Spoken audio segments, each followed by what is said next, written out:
दोस्तों, सबसे पहले मैं एक नौजवान होने के नाते भारतीय राष्ट्रीय कांग्रेस की जो मौजूदा स्टीयरिंग कमेटी है उसने जो संविधान में एक संशोधन किया है कि पार्टी प्रतिनिधित्व में हर एक स्तर पर 50 वर्ष से कम उम्र के व्यक्ति को 50% तक सीट जो आरक्षित किया गया है, मैं इस देश के नौजवानों के बिहाफ पर भारतीय राष्ट्रीय कांग्रेस को कोटि कोटि धन्यवाद करना चाहता हूं।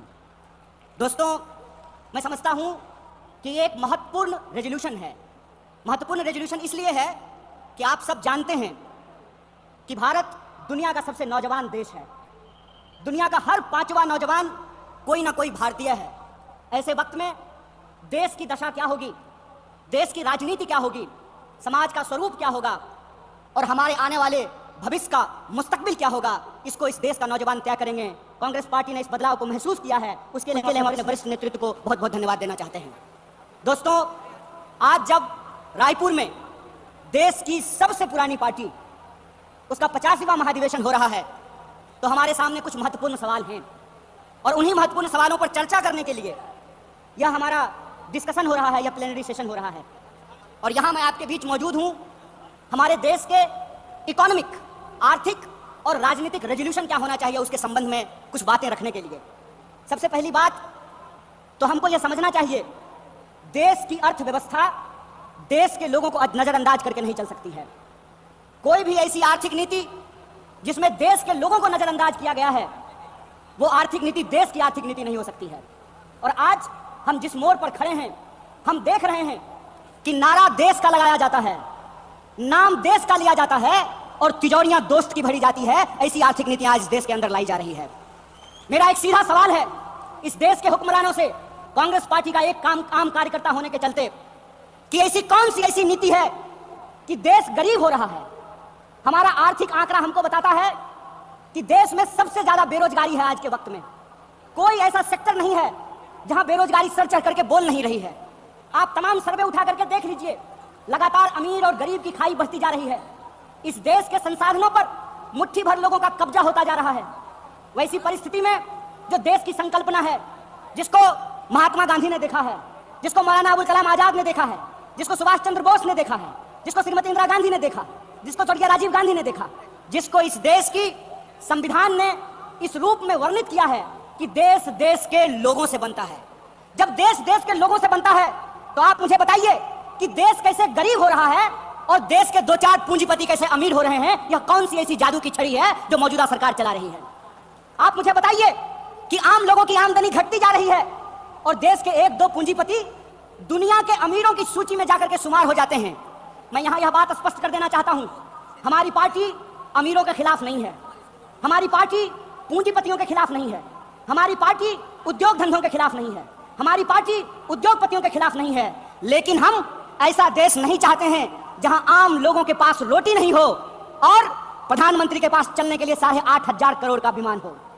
हम ऐसा देश नहीं चाहते हैं कि इस देश के आम लोगों के हाथ में शिक्षा नहीं हो, कलम नहीं हो, स्लेट नहीं हो, कंप्यूटर नहीं हो, मोबाइल नहीं हो। और इस देश की जो सरकारी संपत्तियां हैं, बीएसएनएल के बारे में क्या कहा गया? बीएसएनएल के बारे में कहा गया, बीएसएनएल का मतलब होता है भाई साहब नहीं लगेगा। अरे भाई साहब नहीं लगेगा तो आप मुझे बताइए कि जियो धन धनाधन कैसे करेगा? यह सवाल आज इस देश के सामने खड़ा है। सरकार क्या करेगी? यह सवाल मैं पूछना चाहता हूं इस देश के नीति निर्माताओं से कि अगर एयर इंडिया नहीं होगा, जब देश में नहीं होगा एयर इंडिया, तो आप बताइए क्या करेंगे ज्योतिरादित्य सिंधिया?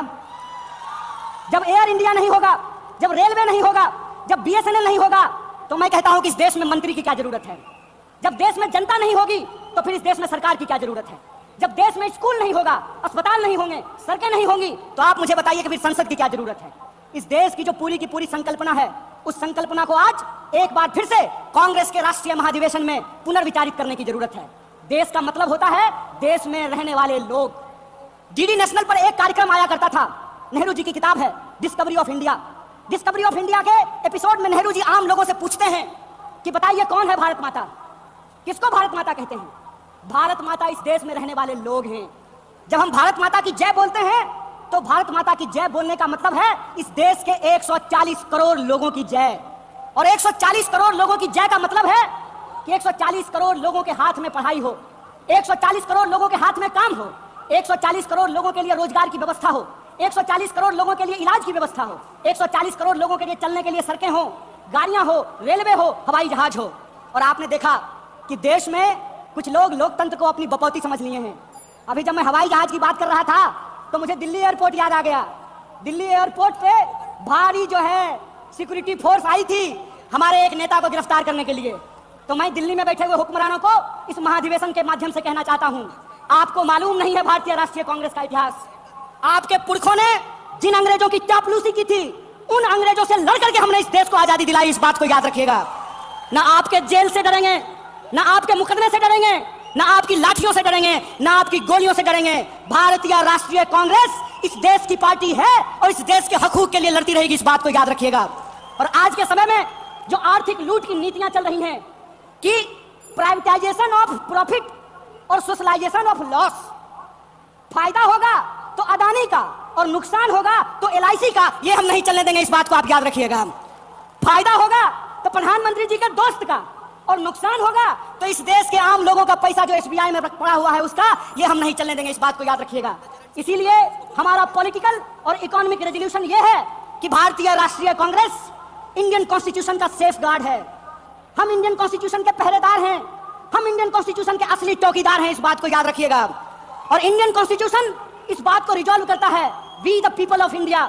और यह जो we the people of India है, इसमें इस देश में रहने वाले वो तमाम लोग, चाहे हिंदू हो, मुसलमान हो, सिख हो, ईसाई हो, जैन हो, पारसी हो, बुद्धिस्ट हो, या वैसे भी लोग जो किसी धर्म को नहीं मानते हैं, वो सब भारत के लोग हैं। और उनके हकूक के लिए, उनके अधिकार के लिए, कल्याणकारी राज्य की अवधारणा को बचाए रखने के लिए भारतीय राष्ट्रीय कांग्रेस संघर्ष करेगी। और यही जो पॉलिटिकल रेजोल्यूशन है कि हम देश के लोगों के बुनियादी सवालों के लिए, रोजी रोटी, कपड़ा, मकान, शिक्षा, स्वास्थ्य, सड़क, बिजली, पानी और इस देश के संविधान के लिए संघर्ष करते रहेंगे। इसी आशा और उम्मीद के साथ आप तमाम सम्मानित मंच और आप तमाम प्रतिनिधियों का एक बार पुनः स्वागत करके अपनी बात को खत्म करूंगा। शुक्रिया। इनकलाब जिंदाबाद।